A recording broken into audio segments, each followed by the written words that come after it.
Good evening and welcome to a new edition of the news. Prime Minister Omar Razaz welcomed a delegation of the Thai Senate led by Chairman of the Thailand-Jordan Parliamentary Friendship Group, Admiral Amanthap Dabang Chang, to discuss ways of enhancing bilateral ties in economic, education, tourism and other fields. The Prime Minister briefed the delegation on the many opportunities and advantages Jordan has, particularly in the pharmaceutical, agricultural and chemical industry sectors, as well as its ability to export to the U.S. market through their free trade agreement. In the field of education, Razaz pointed to the importance of exchanging expertise, students and teachers between the two countries' academic institutions. Amarthap underlined Thailand's interest in further cementing economic, educational and tourism relations, stressing that the Legislative Assembly in Thailand will support the enhancement of such cooperation.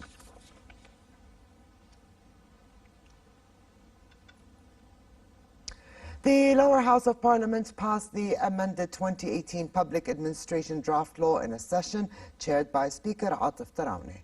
The bill allows cabinet members in special and justified cases to delegate some of their duties to Secretaries General, heads of official and public institutions, or senior officials of government departments.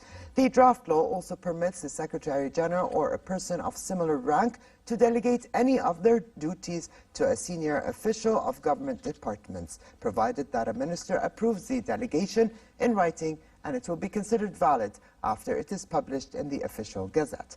The legislation is aimed to expand the jurisdiction of laws to include executive administration, speed up procedures, and curb bureaucracy in the government through delegation of duties.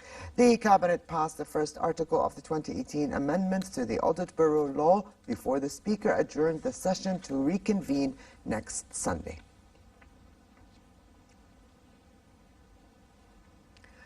The United States' decision to withdraw support from UNRWA is a form of politicization of humanitarian funding, the organization's chief said. Speaking to reporters in Geneva via a phone call from Jerusalem, UNRWA Commissioner General Pierre Krohenball said he deeply regretted the U.S. move. He said the shortfall in funding means that as many alternative sources as possible now need to be mobilized. Krohenball lamented a perceived politicization of aid provision.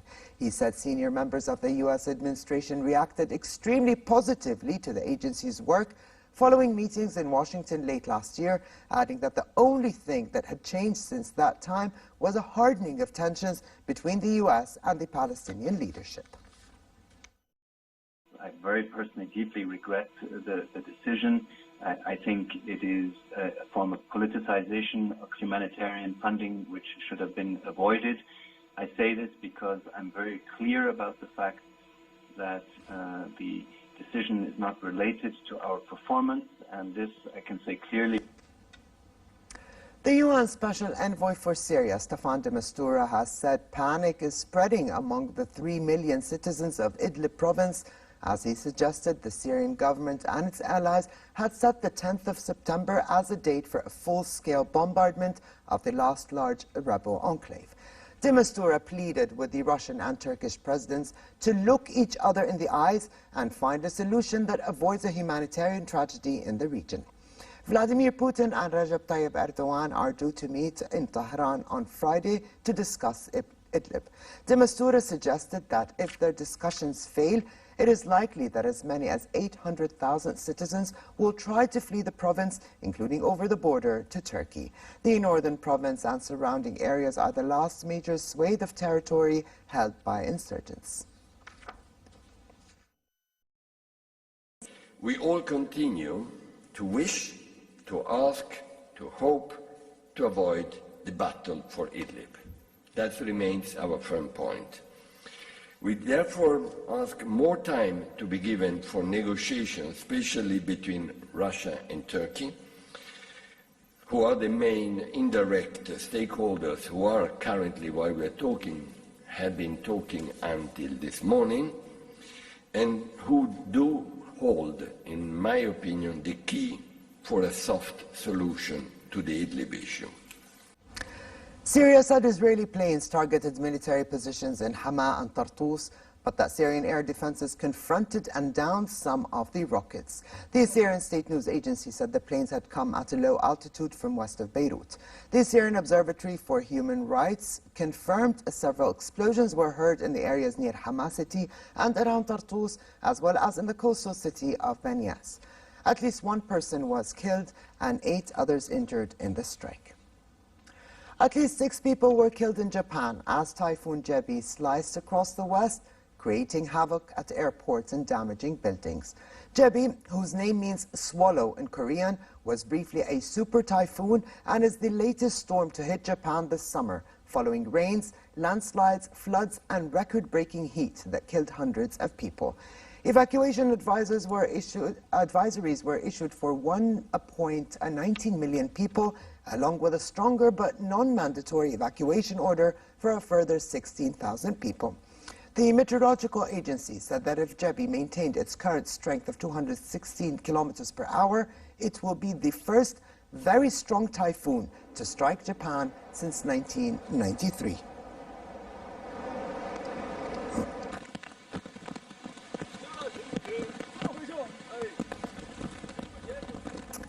To the world of fashion and New York City, where top designers, A-list stars, and thousands of fashionistas are preparing for New York Fashion Week, which kicks off on Thursday.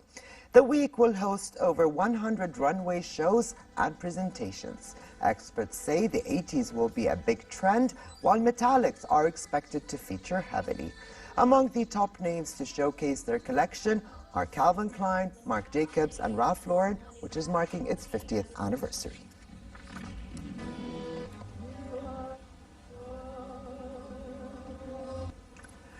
To sports and the U.S. Open that saw Spain's Carla Suarez Navarro celebrate her 30th birthday in style. She beat Russian Maria Sharapova in 2 sets to book her place in the quarterfinals. 5 times.